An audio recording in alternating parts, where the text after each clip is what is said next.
Hello दोस्तों, कैसे आप सब। स्वागत है आपका मेरे नए वीडियो में।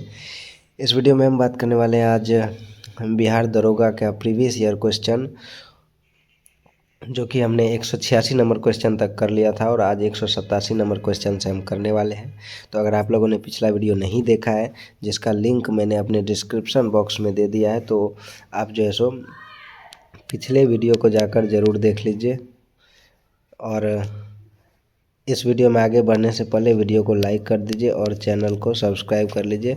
पिछले वीडियो का लिंक मैंने डिस्क्रिप्शन बॉक्स में दे दिया है, तो आप लोगों से रिक्वेस्ट है कि उस वीडियो को जाकर ज़रूर देखिए। तो चलिए बिना किसी देरी के शुरू करते हैं, वीडियो की तरफ चलते हैं। पहला क्वेश्चन है हमारा कि भारत में मौजूदा कानून में कौन बदलाव कर सकता है। तो भारत में मौजूदा कानून में बदलाव करने की शक्ति यह संसद के पास होती है। तो ऑप्शन नंबर डी इसका सही आंसर हो जाएगा कि भारत में कानून में बदलाव करने की शक्ति संसद के पास होती है। संसद भारत में मौजूदा कानून में बदलाव करने की शक्ति रखता है।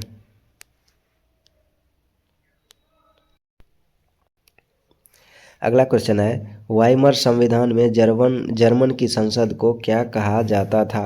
तो वाइमर संविधान में जर्मन की संसद को राइख स्त्रात कहा जाता था। वाइमर संविधान में जर्मन की संसद को राइख स्त्रात कहा जाता था। ऑप्शन नंबर सी इसका सही आंसर हो जाएगा।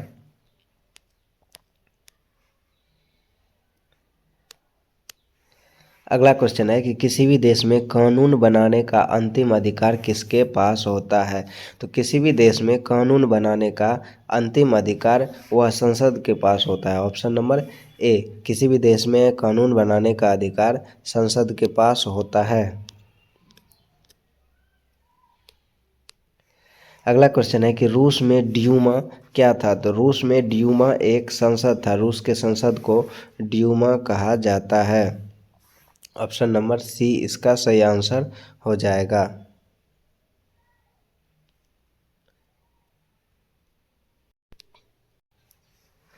अगला क्वेश्चन है, केंद्र सूची के विषयों के बारे में सर्वोच्च न्यायालय के क्षेत्राधिकार एवं शक्तियों को कौन विस्तृत कर सकता है। तो केंद्र सूची के विषय के बारे में सर्वोच्च न्यायालय के क्षेत्र के अधिकार एवं उसकी शक्तियों को संसद द्वारा बढ़ाया जा सकता है। तो ऑप्शन नंबर डी इसका सही आंसर हो जाएगा।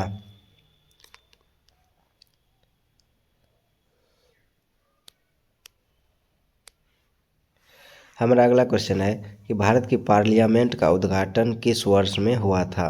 1917 में, 1937 में, 1927 में या 1947 में। तो भारत की पार्लियामेंट का उद्घाटन 1927 ईस्वी में हुआ था। भारत की पार्लियामेंट का उद्घाटन 1927 ईस्वी में लॉर्ड इरविन के द्वारा किया गया था। भारत का पार्लियामेंट का उद्घाटन 1927 ईस्वी में किसने किया था। तो लॉर्ड इरविन के द्वारा 1927 ईस्वी में भारत के पार्लियामेंट यानी कि संसद भवन का उद्घाटन किया गया था।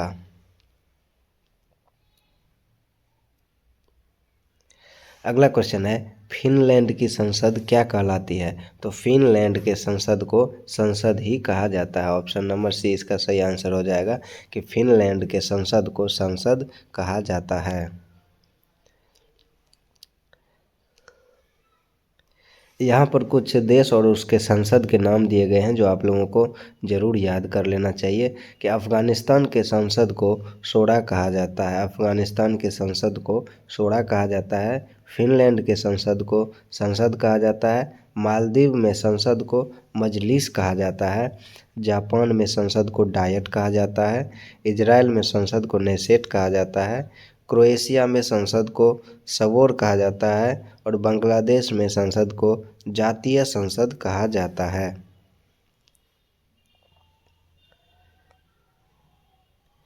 अगला क्वेश्चन है, इजराइल की संसद किस नाम से प्रसिद्ध है। तो इजराइल में संसद को अभी अभी हमने पढ़ा कि नेसेट कहा जाता है। ऑप्शन नंबर बी इसका सही आंसर हो जाएगा कि इजराइल में संसद को नेसेट कहा जाता है।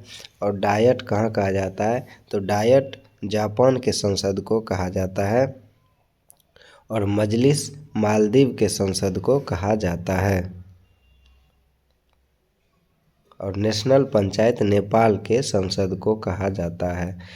अगला क्वेश्चन है, भारत में विधि निर्मात्री सर्वोच्च निकाय क्या है?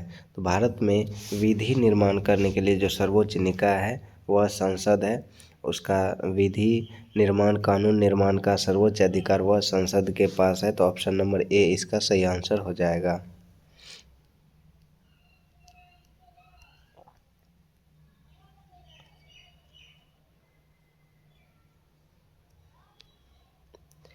अगला क्वेश्चन है, भारत की संसदीय प्रणाली में शून्यकाल का आशय क्या है? तो भारत की संसदीय प्रणाली में शून्यकाल प्रश्नकाल और कार्यसूची की अगली मद के बीच का समय होता है जब सदस्य अध्यक्ष की अनुमति के बिना कोई विषय उठाते हैं, उसे शून्यकाल कहा जाता है। तो ऑप्शन नंबर बी इसका सही आंसर हो जाएगा।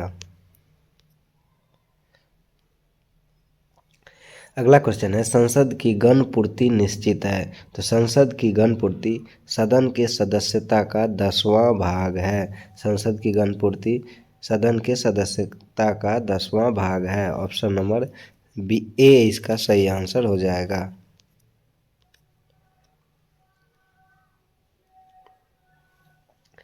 अगला क्वेश्चन है, प्रश्नकाल के ठीक बाद के समय को क्या कहा जाता है? तो प्रश्नकाल के ठीक बाद के समय को शून्यकाल कहा जाता है। ऑप्शन नंबर ए इसका सही आंसर हो जाएगा कि संसद के दोनों सदनों में प्रश्नकाल के ठीक बाद के समय को शून्यकाल कहा जाता है और शून्यकाल की अवधि 1 घंटा की होती है। शून्यकाल की अवधि 1 घंटा की अवधि होती है और वर्तमान में शून्यकाल का समय दोपहर 12 बजे से 1 बजे तक होता है।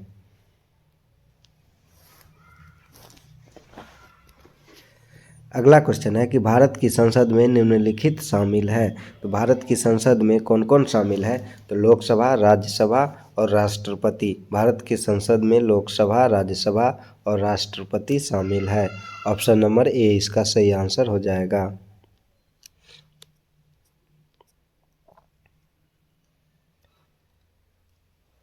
अगला क्वेश्चन है, ब्रिटिश संसद के लिए चुनाव जीतने वाले प्रथम भारतीय कौन थे? तो ब्रिटिश संसद के लिए चुनाव जीतने वाले प्रथम भारतीय दादा भाई नौरोजी थे। ऑप्शन नंबर सी इसका सही आंसर हो जाएगा कि दादा भाई नौरोजी ब्रिटिश संसद के लिए चुनाव जीतने वाले प्रथम भारतीय थे। ब्रिटिश संसद के लिए चुनाव जीतने वाले प्रथम भारतीय दादा नौरोजी थे। दादा नौरोजी ने 1892 में ब्रिटेन के आम चुनाव में लिबरल पार्टी के टिकट पर फिन्सबरी सेंट्रल से जीतकर ब्रिटिश संसद में पहुंचने वाले भारतीय मूल के पहले सांसद बने थे। तो दादा भाई नौरोजी कब ब्रिटेन से सांसद बने थे? तो 1892 ईस्वी में और लिबरल पार्टी के टिकट पर बने थे।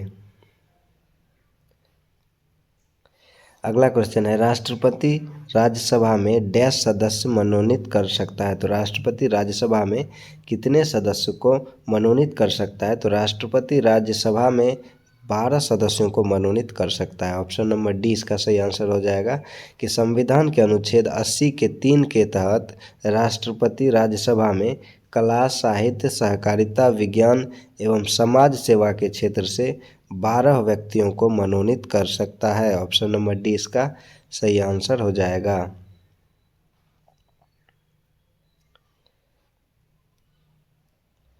अगला क्वेश्चन है कि राज्य विधानसभा की अधिकतम संख्या निर्धारित है। तो राज्य विधानसभा की अधिकतम संख्या कितनी निर्धारित है? तो राज्य विधानसभा की अधिकतम संख्या 500 निर्धारित है। ऑप्शन नंबर डी इसका सही आंसर हो जाएगा।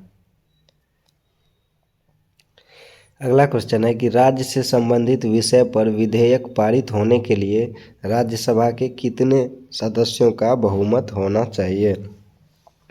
तो राज्य से संबंधित विषय पर कानून पारित होने के लिए राज्यसभा के 2/3 सदस्यों का बहुमत होना चाहिए। तो ऑप्शन नंबर बी इसका सही आंसर हो जाएगा कि राज्य से संबंधित विषय पर विधेयक पारित होने के लिए राज्यसभा के 2/3 सदस्यों का बहुमत होना चाहिए।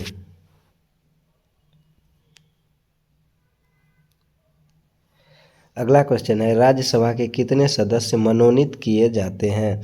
तो राज्यसभा के 12 सदस्य मनोनीत किए जाते हैं। ऑप्शन नंबर ए इसका सही आंसर हो जाएगा।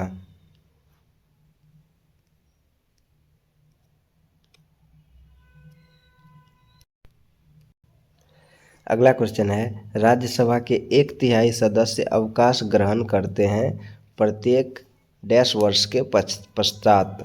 तो राज्यसभा के 1/3 सदस्य प्रत्येक 2 वर्ष के पश्चात अवकाश ग्रहण करते हैं। तो राज्यसभा के 1/3 सदस्य प्रत्येक 2 वर्ष के पश्चात अवकाश ग्रहण करते हैं। तो ऑप्शन नंबर ए इसका सही आंसर हो जाएगा। अगला क्वेश्चन है, राज्यसभा का सभापति अपना त्याग पत्र संबोधित करता है। तो राज्यसभा का सभापति अपना त्याग पत्र राष्ट्रपति को सौंपता है। ऑप्शन नंबर ए इसका सही आंसर हो जाएगा कि राज्यसभा का सभापति अपना त्याग पत्र किसे सौंपता है, तो राष्ट्रपति को सौंपता है। तो राज्यसभा का सभापति अपना त्यागपत्र राष्ट्रपति को सौंपता है। अगला क्वेश्चन है कि प्रत्येक राज्य से राज्यसभा के लिए चुने जाने वाले सदस्यों की संख्या किस अनुसूची द्वारा निर्धारित की जाती है। तो प्रत्येक राज्य से राज्यसभा के लिए चुने जाने वाले सदस्यों की संख्या चौथी अनुसूची द्वारा निर्धारित की जाती है। ऑप्शन नंबर बी इसका सही आंसर हो जाएगा कि प्रत्येक राज्य से राज्यसभा के लिए चुने जाने वाले सदस्यों की संख्या अनुसूची 4 के तहत निर्धारित की जाती है।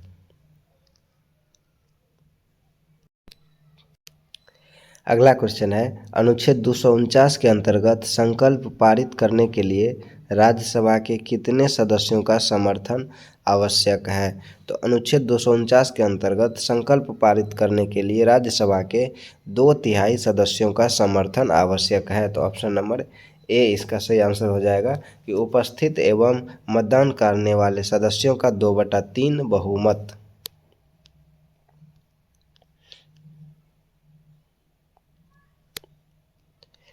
अगला क्वेश्चन है, राज्यसभा के सेवानिवृत्त होने वाले सदस्यों के संबंध में निम्न में से कौन सा कथन सत्य है। तो राज्यसभा के सेवानिवृत्त होने वाले सदस्यों के संबंध में कौन सा कथन सत्य है ये पूछ रहा है।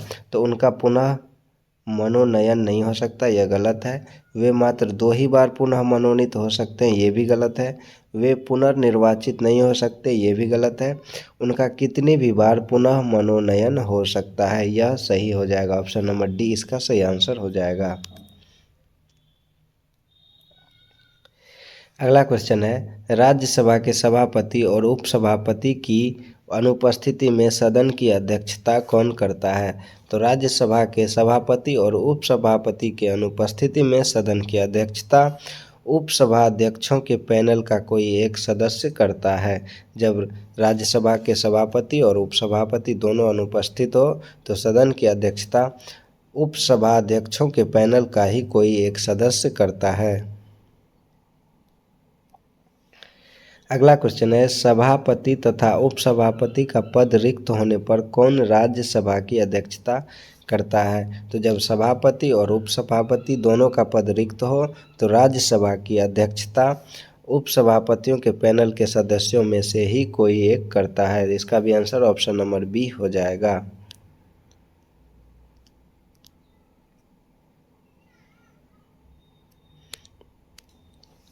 अगला क्वेश्चन है कि राज्यसभा में राज्यों को प्राप्त है। तो राज्यसभा में राज्यों को जनसंख्या के आधार पर प्रतिनिधित्व प्राप्त होता है। तो ऑप्शन नंबर बी इसका सही आंसर हो जाएगा।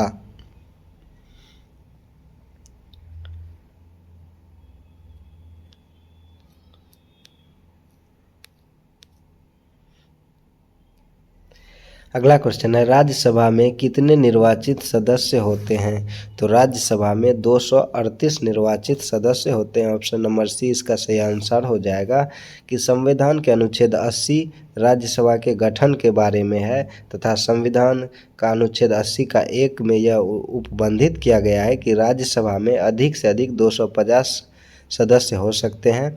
इसमें 238 सदस्य राज्यों तथा संघ राज्य क्षेत्रों से चुने जाएंगे और 12 सदस्य राष्ट्रपति द्वारा मनोनीत किए जाएंगे। तो इस प्रकार से राज्यसभा में कुल 238 सदस्य निर्वाचित होते हैं।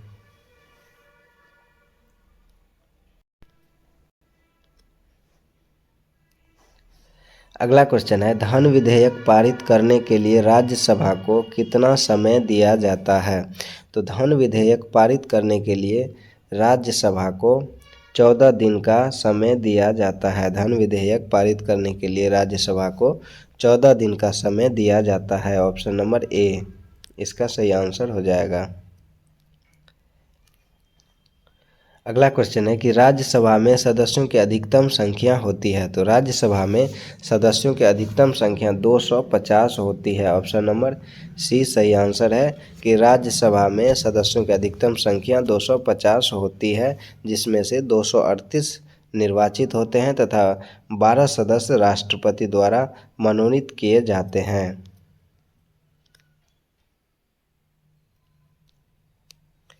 अगला क्वेश्चन है, भारत के दोनों लोकसभा और राज्यसभा में कोरम के लिए कुल सदस्यों का कौन सा अंश आवश्यक है? तो भारत के दोनों लोकसभा और राज्यसभा में कोरम के लिए कुल सदस्यों का अंश 1/10 होना चाहिए। ऑप्शन नंबर बी इसका सही आंसर हो जाएगा।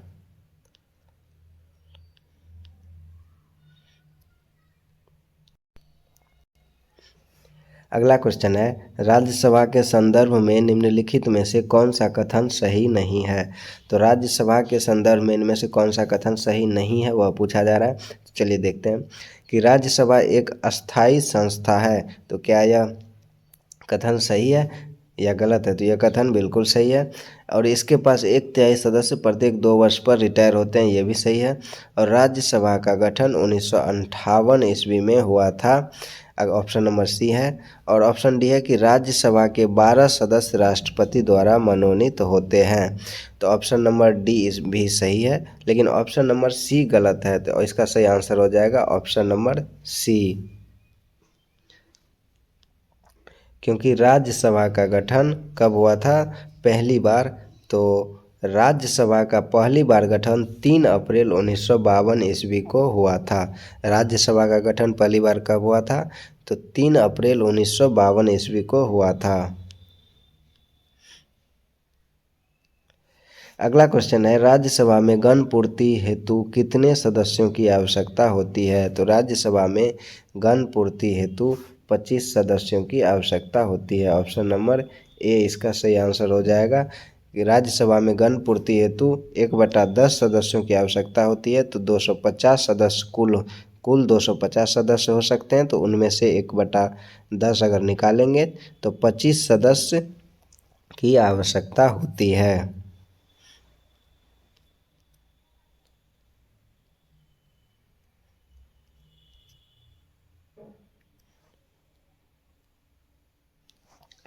अगला क्वेश्चन है, राज्यसभा में वर्तमान में कितने सदस्य हैं? तो वर्तमान में राज्यसभा में 245 सदस्य हैं। तो ऑप्शन नंबर बी इसका सही आंसर हो जाएगा कि वर्तमान में राज्यसभा में 245 सदस्य है। अगला क्वेश्चन है, राज्यसभा धन विधेयक को कितने दिनों के लिए लंबित कर सकती है? तो राज्यसभा धन विधेयक को अधिक से अधिक 14 दिनों के लिए लंबित कर सकती है। ऑप्शन नंबर डी इसका सही आंसर हो जाएगा कि संविधान के अनुच्छेद 110 के क्लॉज 3 के अनुसार कोई विधेयक धन विधेयक है या नहीं, इसका निर्धारण लोकसभा अध्यक्ष करता है तथा राज्यसभा धन विधेयक को अधिकतम 14 दिन के लिए अपने पास रख सकती है।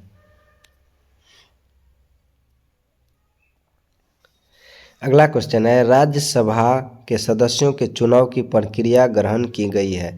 तो राज्यसभा के सदस्यों के प्रक्रिया की चुनाव कौन से देश से ग्रहण किया गया है?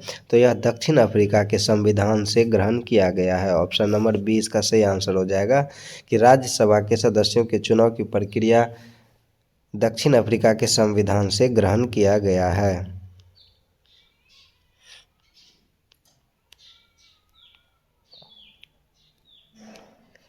अगला क्वेश्चन है, राज्यसभा साधारण विधेयक को अधिकतम लंबित कर सकती है। तो राज्यसभा साधारण विधेयक को अधिकतम 6 माह के लिए लंबित कर सकती है। ऑप्शन नंबर सी इसका सही आंसर हो जाएगा। राज्यसभा साधारण विधेयक को अधिकतम 6 माह के लिए लंबित कर सकती है। अगला क्वेश्चन है, राज्यसभा के पास लोकसभा के बराबर अधिकार है। तो राज्यसभा के पास लोकसभा के बराबर अधिकार है संविधान के संशोधन में। तो ऑप्शन नंबर ए इसका सही आंसर हो जाएगा कि राज्यसभा के पास संविधान के संशोधन के मामले में लोकसभा के बराबर ही अधिकार है। अगला क्वेश्चन है, महिलाओं के लिए राज्यसभा में पारित आरक्षण विधेयक जिसमें 33% आरक्षण का प्रावधान किया गया है का संबंध किससे है? तो इसका संबंध संसद एवं विधानसभा से है। तो ऑप्शन नंबर बी इसका सही आंसर हो जाएगा।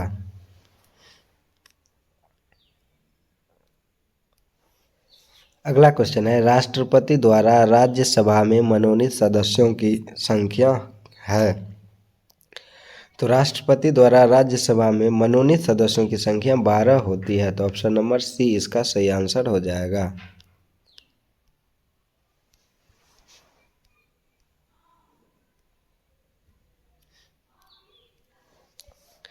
अगला क्वेश्चन है कि राज्यसभा के सदस्यों का चुनाव कौन करता है? तो राज्यसभा के सदस्यों का चुनाव स्थानीय निकायों के सदस्य करते हैं।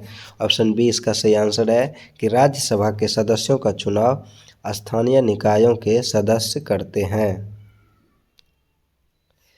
अगला क्वेश्चन है, राज्यसभा के सदस्य के कार्यकाल हैं। तो राज्यसभा के सदस्यों का कार्यकाल 6 वर्ष का होता है। राज्यसभा के सदस्यों का कार्यकाल 6 वर्षों का होता है। अगला क्वेश्चन है, राज्यसभा में सदस्य बनने की न्यूनतम आयु सीमा कितनी होती है? तो राज्यसभा में सदस्य बनने की न्यूनतम आयु सीमा 30 वर्ष होती है। राज्यसभा के सदस्यों की न्यूनतम आयु सीमा 30 वर्ष होती है। अगला क्वेश्चन है, राज्यसभा का सदस्य निर्वाचित होने के लिए आवश्यक न्यूनतम उम्र सीमा कितनी है? तो 30 वर्ष। ऑप्शन बी इसका सही आंसर है कि राज्यसभा के सदस्य होने के लिए न्यूनतम आयु सीमा 30 वर्ष निर्धारित है। अब अगला क्वेश्चन लोकसभा से आने वाला है, तो आज के लिए हम लोग यहीं तक रखते हैं। नेक्स्ट वीडियो में हम लोग लोकसभा का क्वेश्चन करने वाले हैं। तो अगर आप लोग यहाँ तक वीडियो देखें तो आप लोगों को तो सबसे पहले थैंक यू यहाँ तक वीडियो देखने के लिए। और अगर आप लोगों ने वीडियो को लाइक नहीं किया है तो वीडियो को लाइक कर दीजिए और चैनल को सब्सक्राइब ज़रूर कर लीजिए। और पिछला वीडियो का लिंक मैंने डिस्क्रिप्शन बॉक्स में दिया हुआ है, तो वहाँ से जाकर वीडियो ज़रूर देख लीजिए। मिलेंगे अगले वीडियो में। Thank you.